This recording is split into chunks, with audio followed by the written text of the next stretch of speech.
திருச்சி திருச்சி திருச்சி திருச்சி திருச்சி திருச்சி திருச்சி திருச்சி திருச்சி திருச்சி. எங்க போற? பஸ்ஸுக்கு போறேன். நான் மட்டும் நான் பாதயாத்திரை போறேன் சொன்னேன். அங்க பாத்தியா கூட்டத உள்ள இறங்கி அப்படி நச்சு டயர் கீழ விட்டு புளிஞ்சு விடாங்க பாத்துக்க. எங்க வர? திருச்சி. திருச்சி. கடைசியா ஒரு டிக்கெட் தான் இருக்கு. வேணுமா என்ன? எவ்வளவு? 1500 ரூபாய். 1500 ரூபாயா? எப்படி நீங்க தாண்டி வரணும்?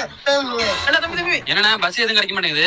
ஏண்டா அவன் 10 மாசத்துக்கு முன்னாடி டிக்கெட் புக் பண்ண டிக்கெட் காலையில இருந்து 10 மணி வரைக்கும் கால் கடையில நிக்கிறாங்க. நீ இப்ப வந்து டிக்கெட் அடிக்கல பக்கெட் அடிக்கணும். எங்க போன? திருச்சி. திருச்சி.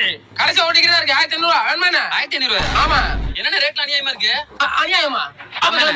அண்ணே திண்டுக்கல் போணுனே. நல்லா குளவிக்கல் மாதிரி இருக்குது. திண்டுக்கல் போணும். போட. தம்பி இப்ப வேணுமா உனக்கு? எனக்கு என்னது கொடுத்தா? திருச்சிக்கு. திருச்சிக்கா 2000 ரூபாய். 2000. ஆமா. அண்ணா எனக்கு ஒண்ணு. 2500. எனக்கு ஒண்ணு. 3000. எனக்கு ஒண்ணு. 3500. அண்ணா எனக்கு ஒண்ணு. 4000. அண்ணா எனக்கு ஒண்ணு நீ. 4500. அண்ணே 5000. அப்படி வா.